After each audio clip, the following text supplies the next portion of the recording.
السلام علیکم ورحمۃ اللہ وبرکاتہ۔ الحمدللہ والصلاة والسلام علی رسول اللہ وبعد۔ اسلامی بھائیوں، نوجوان ساتھیوں، عزیز بچوں،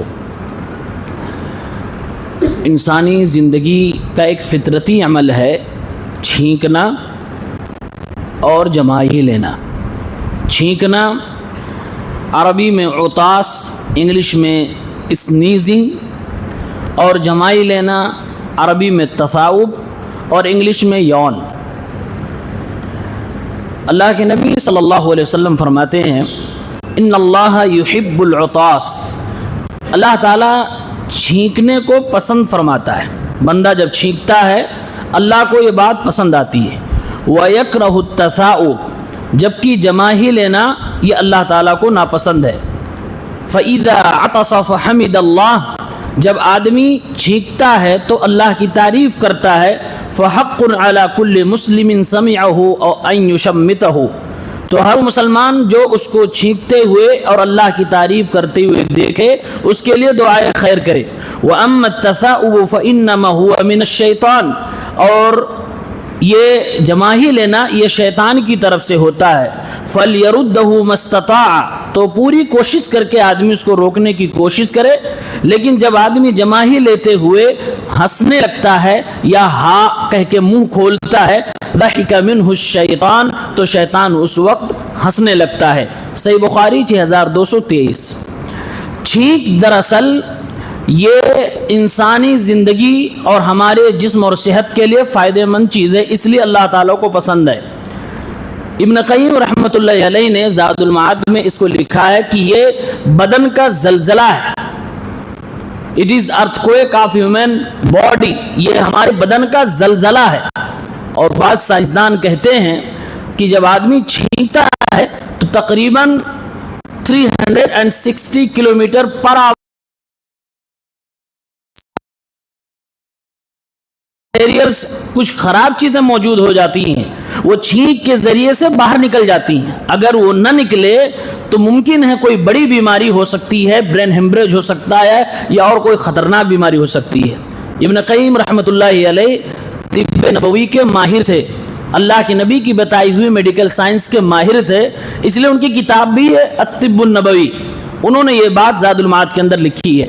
تو اللہ کو یہ چھینک اس لیے پسند ہے کیونکہ انسانی صحت کا اس میں فائدے کا راز چھپا ہوا ہے، اور اسی لیے اللہ کے نبی صلی اللہ علیہ وسلم نے یہ مشروع فرمایا ہے کہ آپ کو ہمیں جب چھینک آئے تو اللہ کی تعریف کریں، اور جب اللہ کی تعریف ہم کریں گے تو پھر سامنے والا جو سن رہا ہے، دائیں بائیں بیٹھا ہوا ہے، ہمارا بھائی ہمارا ساتھی، ہمیں اس کے لیے دعائے خیر کرنی چاہیے۔ ایک کو اللہ کے نبی نے دعا دی یعنی یرحمک اللہ کہا، اور دوسرے کو آپ نے نہیں دعا دی، تو جس کو دعا نہیں دی اس نے اعتراض کیا، اے اللہ کے نبی صلی اللہ علیہ وسلم، اس نے چھینکا آپ نے دعا دی، اور میں نے چھینکا آپ نے مجھے دعا نہیں دی۔ آپ نے فرمایا ان ھذا حمد اللہ ولم تحمد اللہ، رواہ البخاری۔ اس نے الحمدللہ کہا تو میں نے یرحمک اللہ کہا، تم نے الحمدللہ نہیں کہا تو میں نے یرحمک اللہ نہیں کہا۔ اسی طریقے سے اللہ کے نبی صلی اللہ علیہ وسلم جمائی کے آداب میں بتلاتے ہیں اذا تصاءب احدکم، جب جمائی آئے جو کہ شیطان کی طرف سے ہوتا ہے، اور it is sign of laziness, یہ سستی کی پہچان ہوتی ہے۔ آدمی کا بدن بالکل تھکا ہوا بستر چاہتا ہے اور وہ کام میں من نہیں لگ رہا ہے، تو اس کی وجہ سے یہ چیزیں آتی ہیں۔ تو اللہ کے نبی صلی اللہ علیہ وسلم فرماتے ہیں کہ جب ایسا ہو تو آدمی کو اپنا ہاتھ اپنے منہ پہ منہ کھلا کر کے جمائی نہیں لینی چاہیے، فإن الشیطان یدخل، کیونکہ شیطان منہ میں داخل ہو جاتا ہے، رواہ مسلم۔ تو دونوں میں فرق سمجھے، ایک اللہ کو پسند ہے اور ایک اللہ کو ناپسند ہے۔ ہمارے نبی صلی اللہ علیہ وسلم نے چھینک کے وقت کیا دعا سکھائی ہے یہ بھی دیکھیں۔ صحیح بخاری کتاب الادب 6224، آپ صلی اللہ علیہ وسلم ارشاد فرماتے ہیں اذا عطس احدکم، جب تم میں سے کوئی آدمی چھینکے تو کہے الحمدللہ، اور اس کے ساتھ اس کے بھائی یا اس کے ساتھی کو یرحمک اللہ کہنا چاہیے۔ فَإِذَا قَالَ لَهُ یرحمک اللہ، جب یرحمک اللہ اس کے لیے کہہ دیا جائے تو چھینکنے والا شخص دوبارہ پلٹ کر کہے یہدیکم اللہ ویصلح بالکم، اللہ تعالیٰ تمہیں ہدایت دے اور اللہ تعالیٰ تمہارے حالات کو درست فرمائے۔ یہ اتنی بہترین تعلیم ہے کہ چھینکنے والے شخص کو ایک طرح سے بیماری سے نجات مل گئی تو اللہ کی تعریف کر رہا کیونکہ اس کو نعمت ملی ہے۔ جو بغل میں سن رہا ہے وہ اس کے لیے رحمت کی دعائیں کر رہا ہے کیونکہ یہ بڑی مشکل سے ایک زلزلے اور ارتھ کویک سے نکل کے باہر آدمی آیا ہوا ہے، تو اس کے لیے رحمت کی دعائیں کر رہا ہے۔ پھر پلٹ کے اس کو یہ دعا دے رہا ہے، دعا کے بدلے میں دعا کہ آپ نے میرے لیے رحمت کی دعا کی، میں آپ کے لیے ہدایت کی اور آپ کے حالات درست ہو جائیں، اس کی دعا دے رہا ہوں۔ یہ تعلیم ہمارے نبی صلی اللہ علیہ وسلم نے سکھائی ہے۔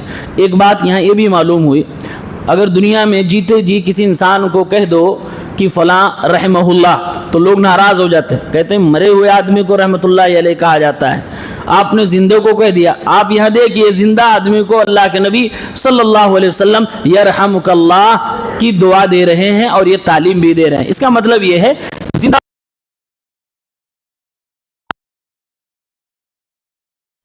ایک اور چیز، چھینکنا 3 بار آپ دعا دیں گے اس کو۔ ایک بار چھینکا اس نے کہا الحمدللہ، آپ کہو گے رحمک اللہ۔ دوسری بار چھینکا الحمدللہ، آپ کہو گے رحمک اللہ۔ تیسری بار چھینکا الحمدللہ، آپ کہو گے رحمک اللہ۔ اب اس کے بعد اگر وہ چھینکتا ہے تو وہ بیماری ہے، وہ زکام ہے۔ یہ ہمارے نبی صلی اللہ علیہ وسلم نے فرمایا، سنن ابن ماجہ 3714 صحیح روایت، یشمت العاطس ثلاثا، 3 بار اس کے لیے دعائے خیر کی جائے گی، فما زاد فہو مذکوم۔ اب اس کے بعد اگر اس کو چھینک آتی ہے تو آدمی زکام زدہ ہے، اس کو زکام ہوا ہے، سردی ہوئی ہے، اس کے لیے یہ دعا کریے کہ اللہ تعالیٰ اس کو شفائے کاملہ عاجلہ عطا فرمائے۔ اسی طریقے سے ایک ادب اللہ کے نبی نے یہ بھی سکھایا ہے، اگر کوئی آدمی چھینک رہا ہو تو چھینکتے ہوئے بہت تیز آواز میں نہ چھینکے۔ بعض دفعہ بعض لوگ مسجدوں میں چھینک دیتے ہیں، امام صاحب ڈر جاتے ہیں کہ یہاں پیچھے سے کون ہو بھائی، کیا ہوا کس کو، تو بہت تیز آواز نہیں نکالنی چاہیے۔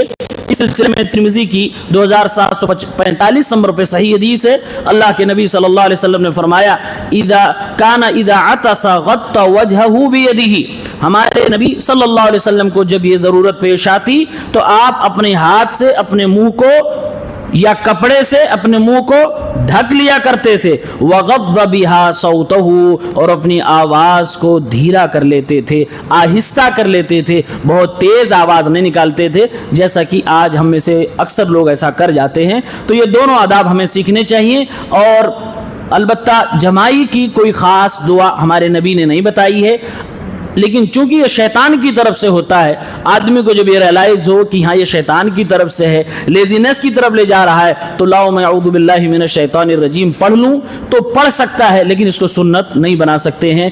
والصلاۃ والسلام علی رسول اللہ والحمد للہ رب العالمین۔